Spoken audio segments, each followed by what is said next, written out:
we've got Raymond of Kill the Fall. Thanks for coming by. Thanks for having me. So I just read you're from Ohio and they're eating the pets there, the dogs and the cats. Has your pets been eaten? No, we're all safe. My dog is safe here, so Okay, everything's no Haitian immigrants have eaten your animals lately? no. I think that's a little south. It's a little south of Cleveland. So Oh, yeah, okay, good, good. yeah. So tell us about Kill the Fall. When did your project get created and what is it about? Well, originally the project was created back in 2004, so it's a long time ago, and it came after my first band. My first punk band did a lot of touring. It was called Allergic to Horrors. We did a lot of touring on Warped Tour and Allergic opening to up for horrors? yeah, yeah, yeah. So Ah, we did a lot of touring and we came off the road after Warped Tour, and I just kind of wanted to go in a different direction. So that's when Kill the Fall was started. And we did our first EP in 2005. Fast forward, did some touring, and then fast forward another about 3 years in 2008, we did a full length record, toured on that. And then after that, I spent about 14 to 15 years on the road straight, and I wow. was kind of burnt out, and so it's kind of Yeah. time for a change.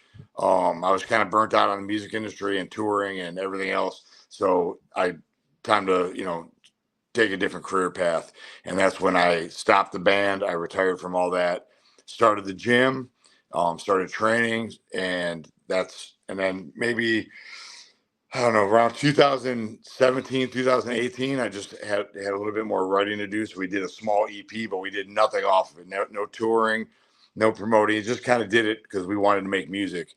And then all of a sudden, here we are. We're back in doing shows again, getting on, we got a tour getting ready to go at the end of the year, beginning of next year. And we have, this is our third single that is out right now. It's third single out now, and then I'm here in the studio as we speak, working on vocals for the fourth single. So it's Nice. I going. love the sound. I love the acoustic vibe. You've been in the industry for a long time and I can relate to you because I was too. And then I took a break. I kind of went more the real estate route to get like the grown-up job and make more money. And Right. I think music always pulls you back no matter what area of music you're in. And then the last couple months, I'm like, no, I'm going to start my own podcast because I miss talking to people in the music industry and figuring it out and hearing their story. It's just really interesting to me. So Yeah. you are going to tour on this new album? You think you're going to hit the road eventually or?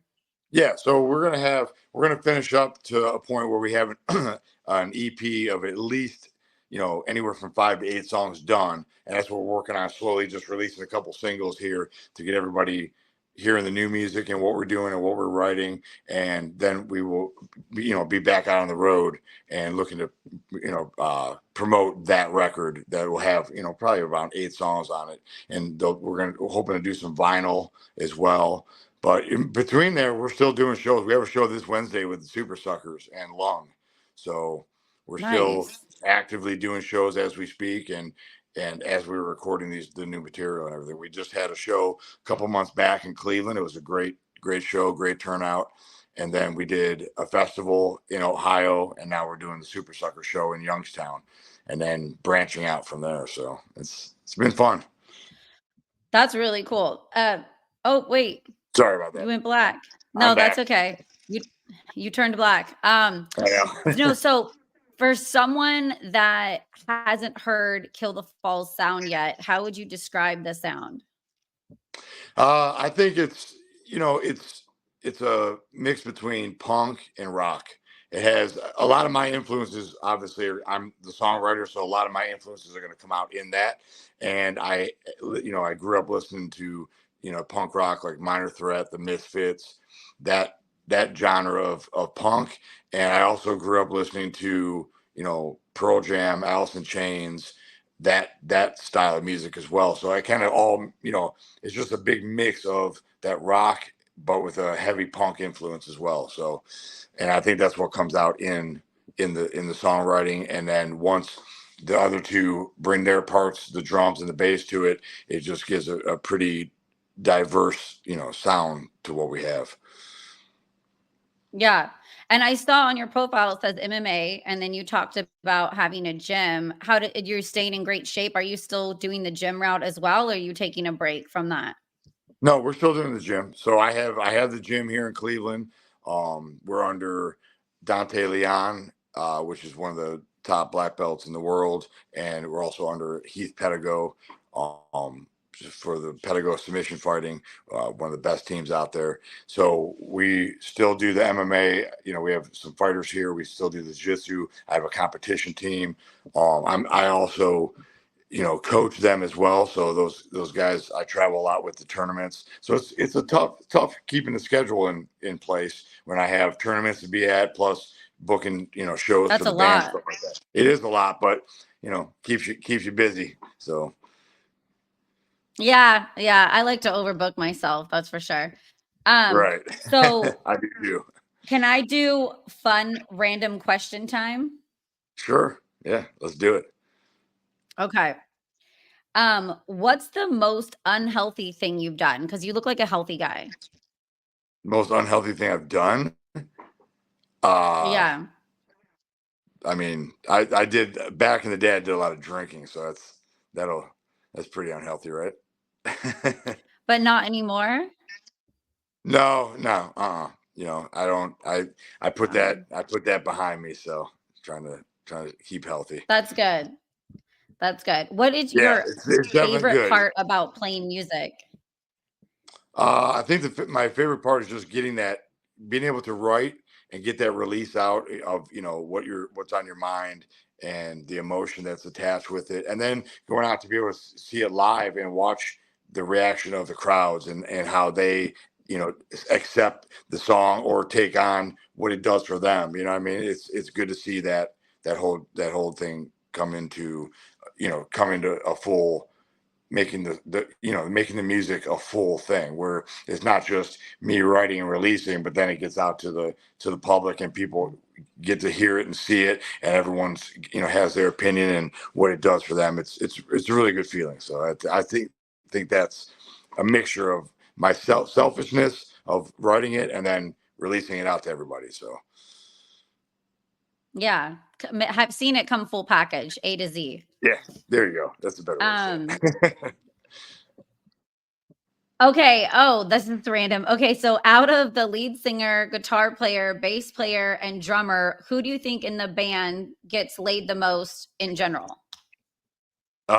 um, well, I am the guitar player and the singer, so it's a double package here. But I would say, I don't know. I don't know. You know, everybody's taken, so I don't think none of that. I was trying to think about those other No, two as no, I well, but mean they're like oh no, I mean like in general in bands. Like who do you think is the wildest oh, I was gonna say for the we're instrument all that they spoken play or for. vocals? Yeah. No, um, just like in general. in general, I think I would say probably the singer. I Yeah. mean, that's pretty self-explanatory. Yeah. They're out there in front. Yeah. That's what everybody hears. So yeah, probably the singer. So I agree. I agree. What is your favorite podcast? um my favorite podcast, obviously this one, right? This is a great podcast. Ah, Stef's Rock Show. That's right. And then I like it. I like it. I Um, would say probably the top two after that and they're pretty popular ones, but the Joe Rogan and Theo Vaughn's podcasts are pretty cool too. And then Andrew I Huberman's a love good one. those too. Yeah, then Andrew Huberman has a really Yeah. good one as well. So there's some good like lately. There's the last couple of years, there's been really a lot of good podcasts popping up. So No, it's wild. I remember I used to turn on the TV and watch the news to get my information, and now I don't. I watch podcasts to get my information. I yeah, watch Joe Rogan and Tim Dillon and Matt Walsh, and I love it, and I like the way they deliver it better.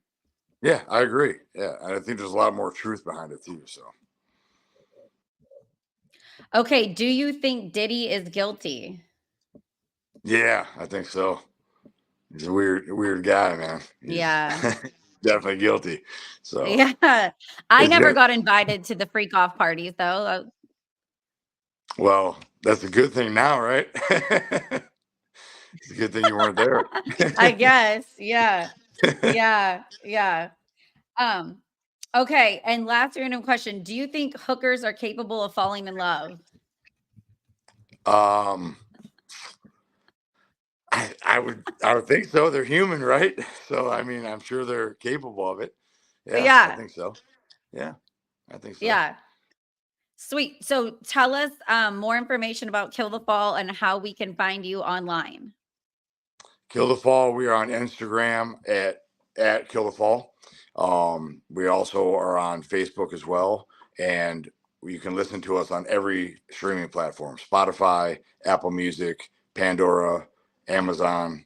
I don't know, whatever else. There's like hundreds of them, but we're on all of them. YouTube as well. So yeah, Awesome. Well, thank you, yeah, yeah. Raymond, so much for stopping by the podcast. And if you Thank guys you come for out having me. to California, let me know. I will. We will be out there, so I will keep you informed. All Okay, right. definitely. Have a good one, dude. All right. You too. Thank you. Bye bye.